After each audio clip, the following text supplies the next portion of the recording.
In today's video, we explore the ancient and mysterious practice of Sokushinbutsu, a form of self-mummification undertaken by Buddhist monks in Japan.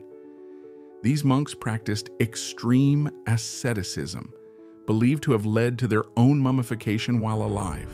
We'll take a closer look at this rare practice, its origins, its connection to the founder of the Shingon school of Buddhism, Kukai, and the controversy surrounding it in modern scholarship. Could these monks really have mummified themselves while still alive, or was there more to the story? Join us as we uncover the truth behind the Sokushinbutsu. Sokushinbutsu refers to a type of mummification practiced by certain Buddhist monks in Japan, particularly in the Yamagata region. These monks followed an extreme path of asceticism, with the ultimate goal of attaining enlightenment through a process of self-starvation, meditation, and purification. They believed that through this ritualistic death, they could achieve Buddhahood in their very bodies, becoming eternal symbols of spiritual awakening. The process of Sokushinbutsu began with the monk gradually reducing his intake of food over several years. At first, the monk would limit his diet to simple natural foods like nuts, seeds, and tree bark.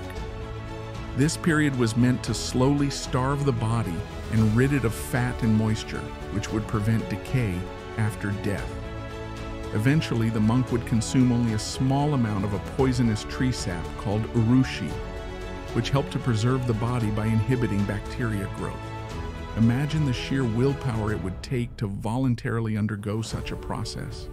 The body weakens, the mind battles hunger and fatigue, and yet the monk's focus remains on one goal: achieving enlightenment through self-purification. The final stage of Sokushinbutsu was the most extreme. The monk would descend into a stone tomb or a special meditation chamber, where he would sit in the lotus position and meditate until his death. He would be sealed inside the tomb, which had a small air tube for breathing. The monk would ring a bell daily to signal that he was still alive and meditating. When the bell eventually stopped ringing, it was taken as a sign that the monk had passed away.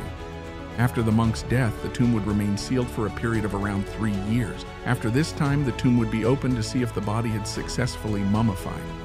If it had, the monk was honored as a Sokushinbutsu, a living Buddha. But here's the mystery. Could these monks really have mummified themselves while still alive, or was this just part of a much broader spiritual tradition? And what do modern scholars say about these claims? The practice of Sokushinbutsu is often associated with Kukai, the founder of the Shingon school of Buddhism in Japan. Kukai, also known as Kobo Daishi, was an influential monk who studied esoteric Buddhism in China during the early 9th century. Upon returning to Japan, he introduced tantric practices, rituals, and meditative techniques that would shape the future of Japanese Buddhism. According to legend, Kukai is believed to have brought the practice of self-mummification to Japan from Tang, China. Some suggest that it was part of secret tantric practices that emphasize the transcendence of the physical body. However, there is little historical evidence to support the idea that Sokushinbutsu originated directly from Kukai's teachings. Instead, it appears that the practice developed independently within the ascetic traditions of Japan. What is clear, however, is that Sokushinbutsu was deeply tied to the belief in becoming a living Buddha, achieving enlightenment in the physical body before or after death. This concept aligned with the broader esoteric Buddhist belief in transforming one's body into a vessel of divine energy. In the 20th century, Japanese scholars began to question the long-standing idea that monks were mummifying themselves while still alive. Upon studying the surviving mummies and historical records, scholars concluded that while the monks did indeed practice extreme asceticism, they likely did not die during meditation, but rather succumbed to natural causes brought on by prolonged fasting and physical weakening. Instead of true self-mummification, it's possible that the monks were mummified after their deaths, similar to practices found in other Buddhist countries like Thailand and Tibet. Here, the monks' bodies would be preserved through traditional methods after they had already passed, rather than through conscious self-induced death. So, Was Sokushinbutsu a misunderstood legend? Or was there something deeper about the spiritual devotion of these monks that science has yet to fully understand? Whether or not the monks truly mummified themselves while alive, the practice of Sokushinbutsu remains a powerful symbol of devotion, discipline, and the search for enlightenment. To the people of Japan, these mummified monks are revered as living Buddhas, and their preserved bodies are displayed in temples as a testament to their spiritual achievement.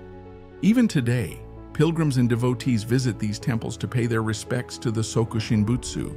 The mummies, seated in eternal meditation, serve as reminders of the power of the human spirit to transcend the limitations of the physical world. The monks' dedication to self-purification, their rejection of worldly comforts, and their focus on spiritual attainment continue to inspire believers and spiritual seekers around the world. But the practice of Sokushinbutsu also raises deep questions about the limits of asceticism. How far can one go in the quest for enlightenment? And what role does the body play in the process of spiritual transformation? While the practice of Sokushinbutsu has long since ceased, its legacy continues to intrigue both spiritual and scientific communities.